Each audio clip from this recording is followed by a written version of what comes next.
Haggai 2:13b.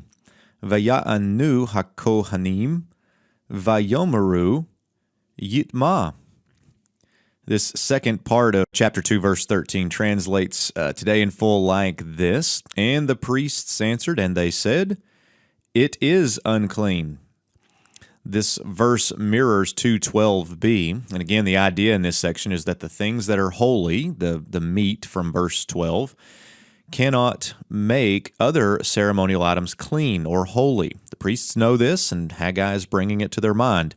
Here, the inverse situation, that something ceremonial unclean touches another ceremonial item, it does indeed make the other items unclean.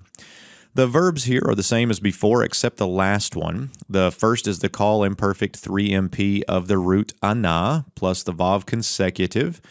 The vav here is temporal succession, I think. It's simply the next thing in the order of narrated events. It doesn't have any consequential or logical force, something like, "So they answered." The priests are the subject, and the second verb introduces the direct speech. The second verb that we have is the call imperfect 3MP of the root amar, meaning to say. Now remember that with certain one aleph verbs, the preformative vowel shifts to an O, like we have it here, and the aleph quiesces. So this is vayomer, or vayomeru. The final verb is the answer from the priests, and in a good question-answer echoing manner here, the priests simply say, "It is unclean."